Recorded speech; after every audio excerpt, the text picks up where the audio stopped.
Front and Center. A focus on important and significant developments affecting the lives of Filipinos, not only in the Philippines, but also those living and working around the world. Join us in Front and Center. Here on Radyo Pilipinas World Service. Good morning to all of our listeners here on Radyo Pilipinas World Service. Welcome to another edition of Front and Center, where we put very significant issues affecting our country, the Philippines, as our program title says, Front and Center. On behalf of our colleague Jerome Toledo, I'm your host for today, Steph Vicente, joining you all for a 30-minute worth of talk discussing important matters with our government officials, people from the private sector, or even members of the academe. As seen through our video live streaming, you may watch and listen to Front and Center through our official Facebook page. Just search Radyo Pilipinas World Service. Just same or the same goes for our official YouTube channel. Also search Radyo Pilipinas World Service. Meanwhile, we also have an audio live streaming thanks to the Evox PBS receiver app. You may download the said mobile application through through the Google Play Store if you are using an Android phone, or via App Store if you are using an iPhone. Once you have entered the Evox PBS receiver app, just find the logo or icon of Radyo Pilipinas World Service in order for you to be able to listen live to our programs such as Front and Center. We are also back on shortwave radio since last December. So that's about 3 months ago.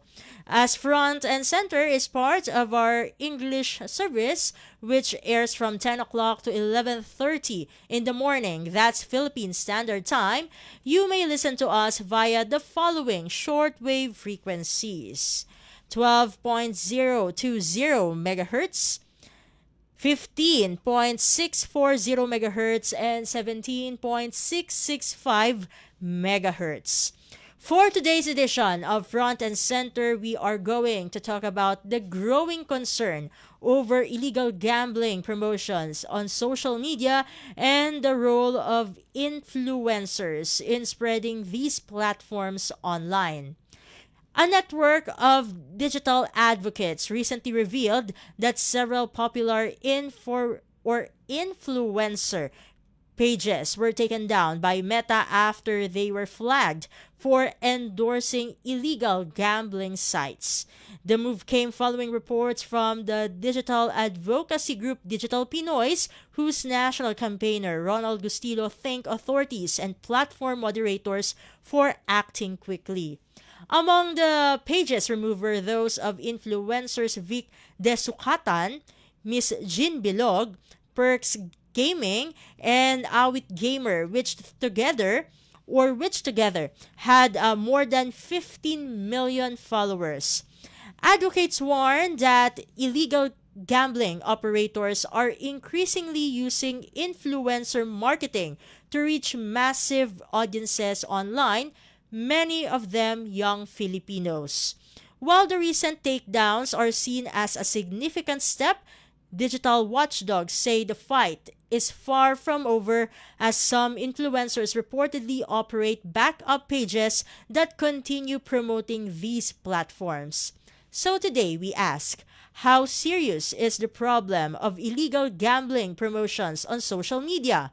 What responsibilities do influencers have when endorsing online platforms, and what more should be done to protect the public from scams and financial harm?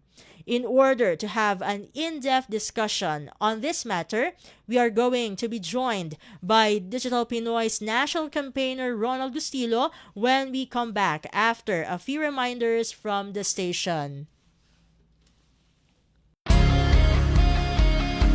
Garantisadong solusyon at aksyon ang handog sa iyo ng bagong Pilipinas Presidential Action Center. Sundin lang ang mga sumusunod para makakuha ng appointment.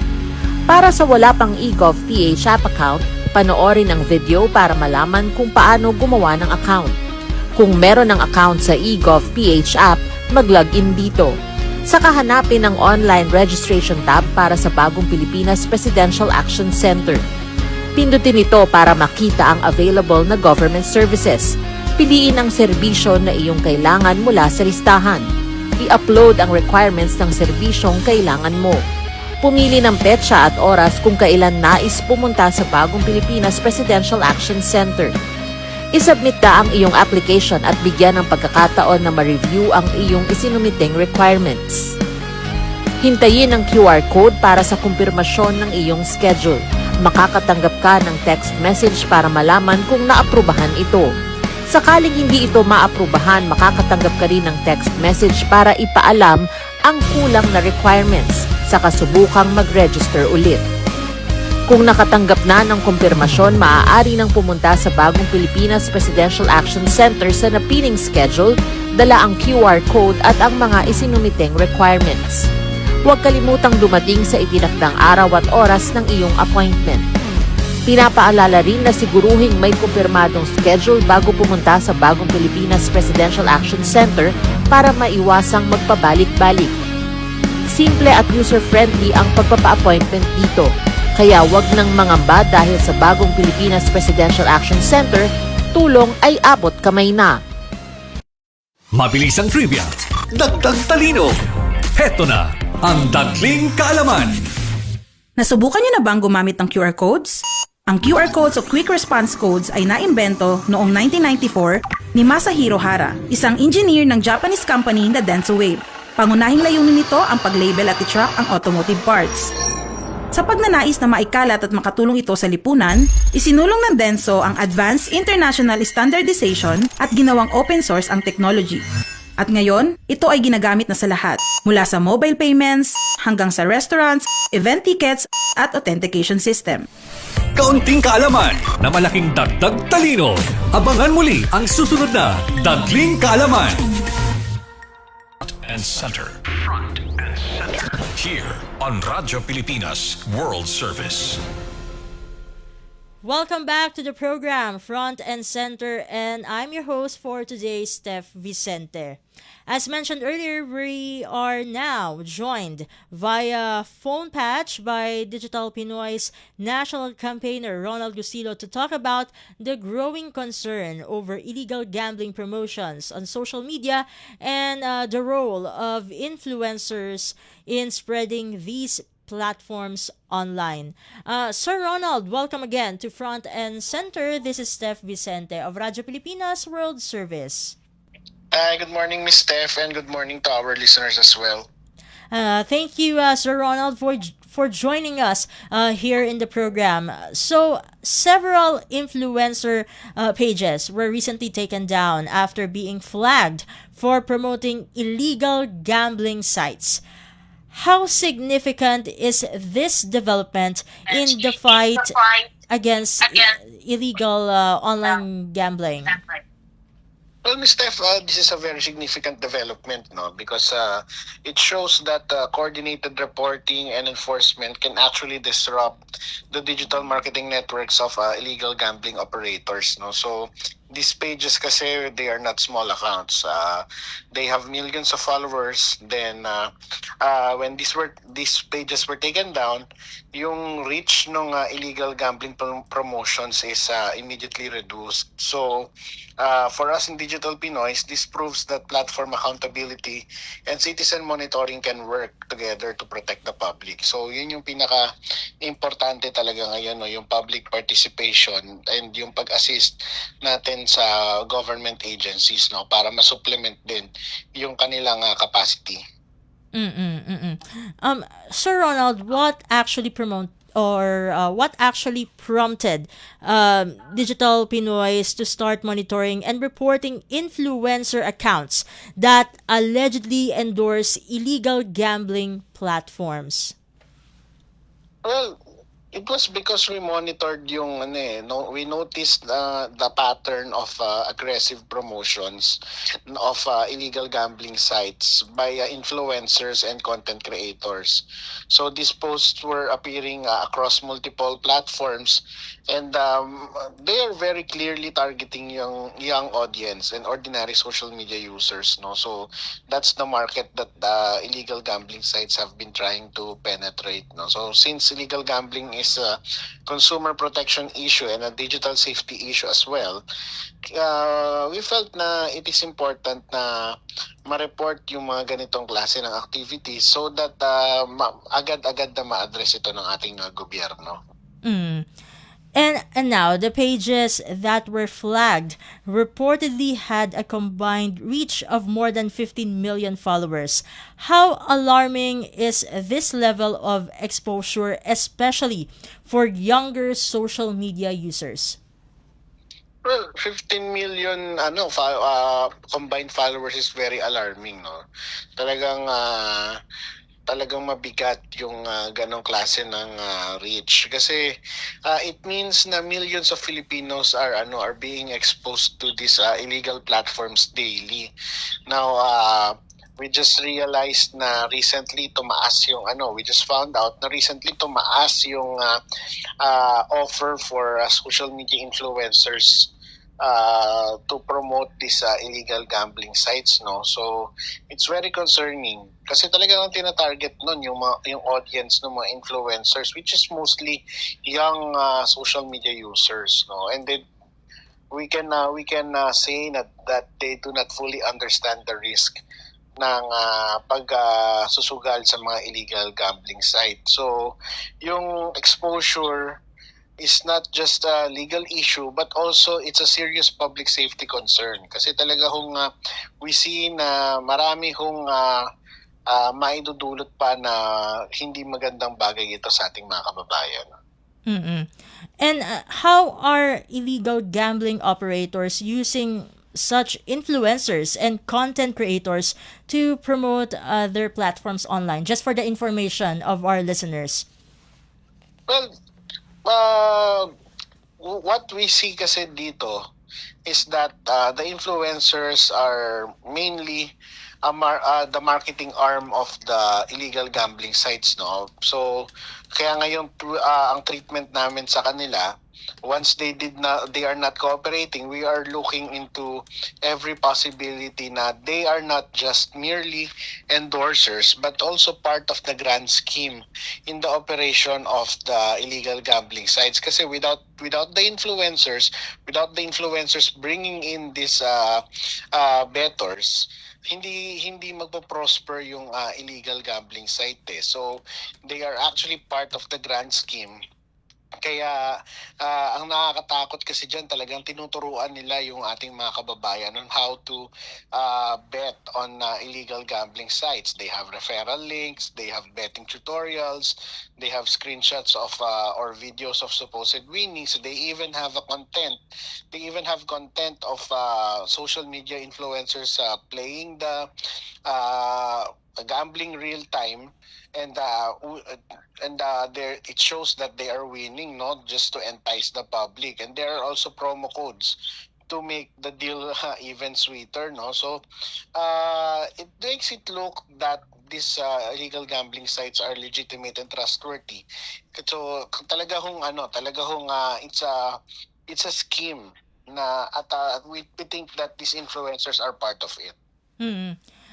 Now, what kind of coordination is happening between Meta platforms, the Cybercrime Investigation and Coordinating Center, which is also known as CICC, and digital advocacy groups like Digital Pinoys, to address this issue? Well, for our part, Digital Pinoy is the one monitoring, aside from the monitoring of syempre CICC, Meta, they have their own monitoring, but we also do monitoring. So whatever we monitor, we submit it to CICC for validation, and then they will endorse it to Meta for page takedown, for content takedown. So that's the workflow that we've been following. But recently, because of the partnership between Meta and Digital Pinoy, or rather the coordination, after we send it to CICC and after CICC verifies it, we also give a heads up to Meta that the CICC has already that we are asking Meta to expedite the CICC request, so that they would the action would be much faster than what we experienced before, because last year talaga hong matagal hong magpa-takedown as I recall, parang August we were already asking for page takedowns, pero I think last year we had like only 4 pages were taken down, no? Pero this year alone pa lang, first quarter of the year, we already had 4. So yeah, so we see na effective din talaga yung coordination between Meta, CICC, and Digital Pinoys.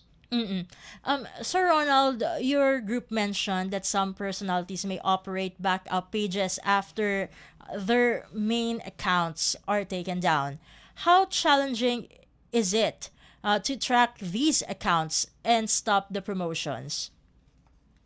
Well, yung mga backup accounts kasi nung mga social media influencers na na-takedown na, it's easy to find kasi they will divert their content creation doon sa page na yun, no? And even some content creators, they already even despite having a secondary account or a backup account, meron pa silang third, meron pang fourth. So we are able to detect this naman din. So talaga hong what we're trying to do is, even if their main account is taken down, talagang we continuously monitor it, kasi talaga kung doon nila itinutuloy yung kanilang mga promotions doon sa mga alternate pages nila, no? Kaya yung monitoring, it has to be continuous, and the platform needs a better system to detect yung network ng accounts na link to doon sa mga same operators. Pero as far as I understand, I think Meta is able to detect this naman, no? Pero syempre, dahil nga kumbaga kung wala pang violation yung ibang accounts, hindi wala sa prerogative nila yung basta na lang i-take down. There has to be a violation para i-take down ito. Kaya yung monitoring talaga yung key para mabilis ding ma-take down. And for influencers who may unknowingly promote illegal gambling sites, what responsibilities should they keep in mind before endorsing products or services online? Well, of course, they have to check if the business is licensed, no? Yung license yung pinaka-importanting part dito. Now, as I understand, during our conversation during the course of investigation dito sa mga social media influencers, some of them were actually duped. So they were sent copies of allegedly the PAGCOR licenses, no? Pero syempre, they also have to do due diligence. Kaya nga we've been teaching them na, yeah, pwedeng ipakita sa inyo yan, pero you also have to check. So we gave them the PAGCOR regulatory site, yung website ng PAGCOR, for them to be able to check real time alin yung mga merong mga lisensya talaga as of the moment, so that hindi sila maloko at hindi sila magamit. So it seems that our call has been interrupted. We'll try to call again Sir Ronald, because this is very important information, especially to our probably there might be influencers who might be listening or watching us here in the program. Sir Ronald, we were slightly interrupted. Go ahead. Yeah. So yeah, ayun nga yung binabanggit natin na they have to make sure that the business is licensed and talagang registered with the PAGCOR, no? And at the same time, they should also look if this content that they're trying to create, would it lead to potential harm for them and their audience, 'di ba? Kasi promoting illegal gambling, hindi lang reputational damage yung pwedeng mangyari. Lalo po ngayon na we are stepping up the crackdown, papasok na ho yung BIR, papasok yung Anti-Money Laundering Council. So talaga hong we are intensifying the campaign, no, with big thanks to PAGCOR, to PNP Anti-Cybercrime Group and the CICC. Talaga hong na ho tayo dito, and syempre kasali rin po yung Bangko Sentral ng Pilipinas. So talaga hong meron hong mga real consequences na makakaapekto rin sa mga personal na buhay ng mga influencers. So they should really implement yung due diligence nila, no, sa pagche-check kung licensed ba talaga yung gambling site na i-endorse nila o hindi.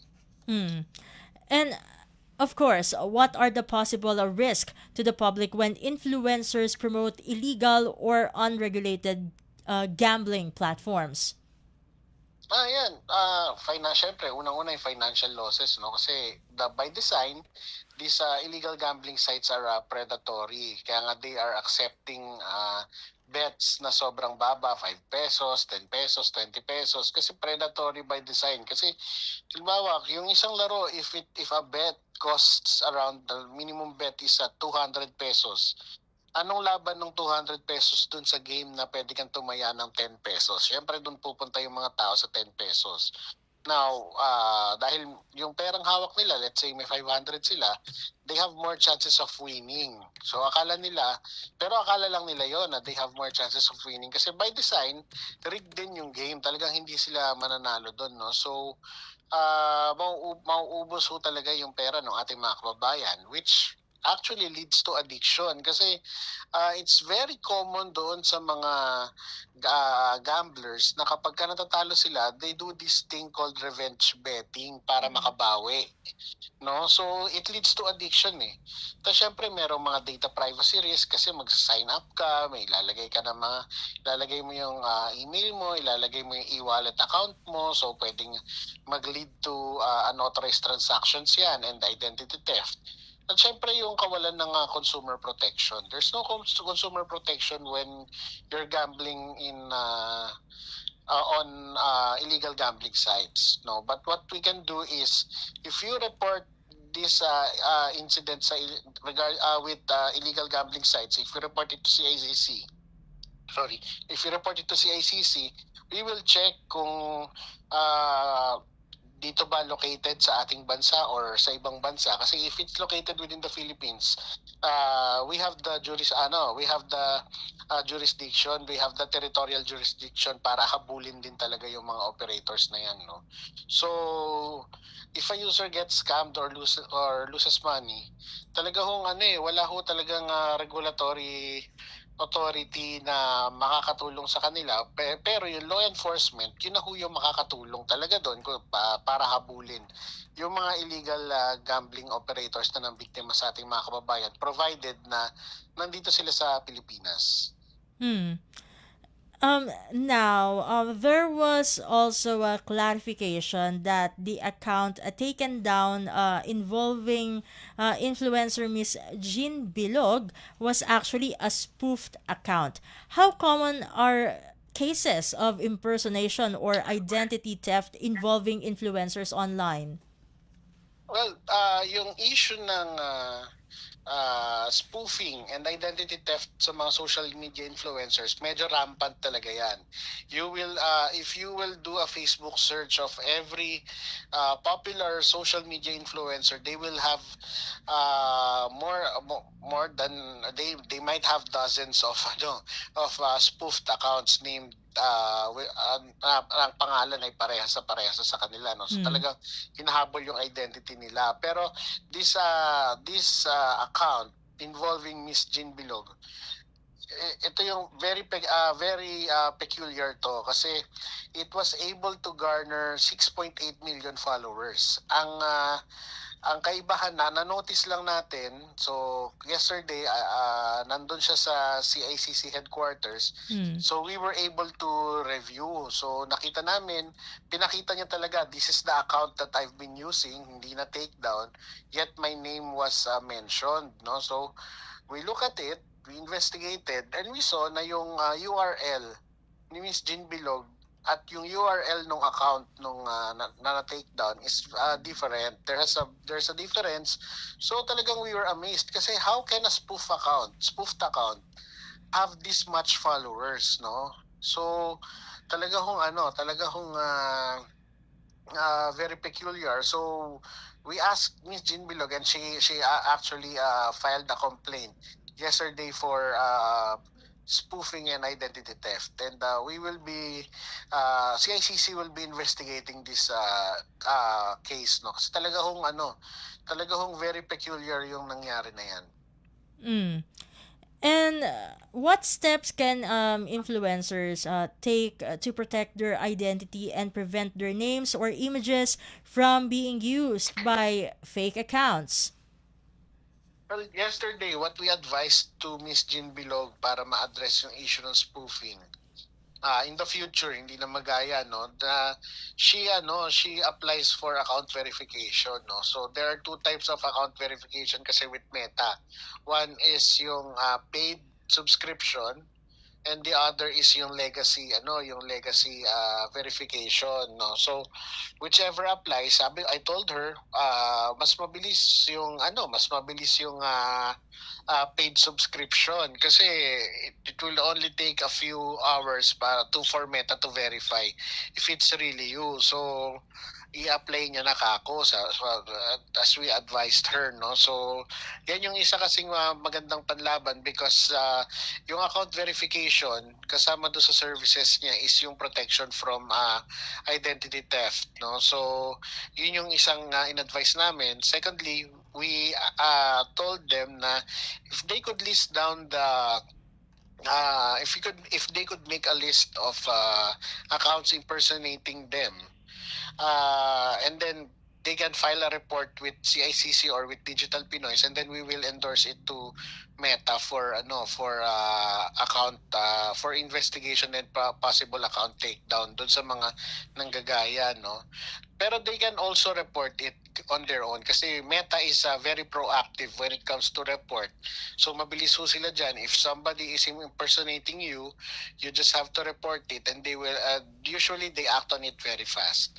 So, and they also they have to educate their followers about their official accounts, no. So that yung mga followers nila hindi na rin ho magpupunta pa do sa ibang mga accounts na kasi lalo ho yung sa case ni Miss Jean Bilog, sobrang laki ho nung following eh. So pwede meron hong mga nalilito talaga na baka sige i-follow na lang natin pareho, 'di ba? So they also have to educate the followers kung ano lang yung mga accounts na officially pinagmamay-arian nila, so that yung mga scammers hindi rin talaga ho magamit yung kanilang identity para lokohin yung ating mga kababayan. Okay. Moving forward, your group said more pages are currently being monitored. Should the public expect more takedowns in the coming days? Yes. We are also expecting it from Meta, no, that in the coming days there will be more takedowns that will be implemented, no. So we are closely monitoring yung mga sinubmit to Meta for account takedown, for page takedown, and talaga inaantay na lang ho namin. And beyond reporting accounts, what other measures do you believe social media platforms should implement to prevent illegal gambling promotions? Well, syempre, they have to recognize yung mga existing mechanisms ng ating government, no. So halimbawa, yung illegal gambling sites, we have PAGCOR has a list of registered or licensed online gambling sites, no. So platforms should be able to detect yung mga illegal gambling promotions. So syempre kailangan ng faster na mas mabilis na takedown mechanism, kasi yun ho talaga yung isang pero we understand din naman na very sila cautious din ho sila sa pagte-take down. Pero syempre, if a page is ito yung ina-argue namin with Meta, na if a page is blatantly violating our laws, they have the responsibility to take it down. Otherwise, syempre, non-compliance din ng Meta might or any other social media platform might face yung action nila, no. So pwedeng pwedeng the government will hold them accountable for it, 'di ba? So syempre at the same time, kailangan din what we see is that Meta should and every other social media platform should implement stricter influencer advertising disclosures, 'di ba? Para they should disclose ano yung industry nung kanilang pinopromote. And to another topic, now, what is your reaction to the proposed Social Media Protection for Minors Act filed by SIBAC Party List Representative Eddie Villanueva, which seeks to restrict social media access for users under 16? I believe this is somehow like what's going on in Australia. Yes. Syempre yung intention of protecting minors online is very... We are interrupted again in our call with Sir Ronald. Hold on. Okay, Sir Ronald, we were interrupted again. I will repeat the question for our listeners. So, what is the reaction of Digital Pinoys to the proposed Social Media Protection for Minors Act filed by SIBAC Party List Representative Eddie Villanueva, which seeks to restrict social media access for users under 16 years old? Well, ayun na nga, as we mentioned, the intention of protecting minors, talagang valid po yan at very important pong gawin yan, no? Pero syempre, kailangan din nating pag-aralan yung outright ban. Kasi talagang it's very difficult to implement and enforce, no? So talagang first question regarding that would be, will the platforms be able to verify yung age nung mga accounts? Does that mean that we have to register our social media accounts, no? So syempre marami hong kailangang balansehin dito at pagtalakayin dito sa panukalang batas na ito. Pero we believe that we should also focus on stronger platform safeguards for minors. Syempre, improve digital literacy education, parental guidance tools, at syempre, yung stricter regulations sa harmful online content, diba? Kasi kaya naman natin pinag-uusapan itong social media ban, kasi nga maraming harmful content online. So, kailangan nating tignan kung alin ba dapat yung pinapayagan sa mga platforms at alin yung alin yung bawal talaga. And moving forward, what role should government agencies, tech platforms, influencers, and digital advocacy groups play in making the online space safer for Filipinos? Well, syempre yung government, no, they have to the government has to be more I think the aggressiveness is enough right now, no, pero syempre the government needs to allot more funds para dito sa ating mga ahensya na nag-i-implement ng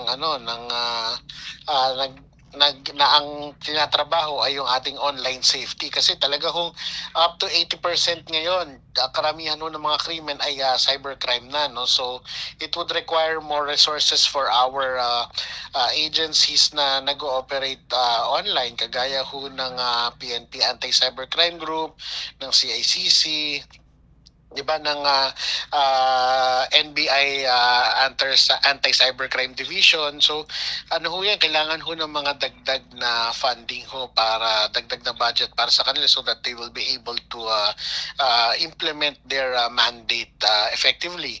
At the same and at the same time, tech platforms should also improve yung moderation and accountability, di ba? And also they have to be they really have to be more cooperative doon sa ating mga request sa ating request ng ating government. Lalo recently, yun nga, nagka-problema tayo with some messaging platforms like Telegram and Signal. Tapos at least ngayon, improving yung relationship with Meta and between Meta and the government, no? So medyo mas napapabilis na ho, and hopefully mas mag-improve pa yung at least yung part ng accountability sa ating mga technology platforms. So, at ayun, sa mga influencers, dapat responsible tayo dun sa ating mga endorsements. So, di ba, kailangan they should practice due diligence na to make sure that whatever they're endorsing is firstly legal,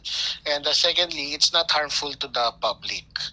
At syempre, sa mga advocacy groups gaya ng Digital Pinoys, kailangan ho talagang ipagpatuloy yung ating trabaho. So we have to really help educate the public and continuously monitor and help our government agencies na to supplement their capacity, para nang sa ganun ma-fulfill din natin yung reason kung bakit tayo nagkaroon ng advocacy group in the first place. And I guess that could also serve as a final message. With that, thank you very much again, Sir Ronald, for joining us here in today's edition of Front and Center. Until next time, God bless at mabuhay po kayo. Maraming salamat din po, Ms. Steph. God bless, and magandang umaga po sa ating lahat. And we were just joined by Digital Pinoy's national campaigner, Ronald Gustilo, where we talk about how influencers could actually help in the fight against illegal online gambling, and of course the proposed Social Media Protection for Minors Act, which is filed by Congressman Eddie Villanueva. At this point, we'll be ending today's edition of Front and Center. We would like to thank first our technical team composed of Milo Jonella, Susan Aison, Hiro Lucero, and Justin Osias, who made this program possible. Thank you as well to our station manager, Mr. Ray Sampang. Stay tuned here on Radyo Pilipinas World Service for more updates. And as mentioned earlier, we're back on social, or rather on shortwave radio. We are Front and Center is part of the English service of Radyo Pilipinas World Service, which airs from 10 o'clock to 11:30 and in the morning. That's a Philippine Standard Time. You may listen to us via the following shortwave frequencies: 12.020 MHz, 15.640 MHz, and 17.665 megahertz. Until the next episode of Front and Center, on behalf of Jerome Toledo, this has been your host for today, Steph Vicente. Good day and stay safe, everyone. You have just heard and watched Front and Center. Front and Center. Join us again for another edition here on Radyo Pilipinas World Service. Front and Center.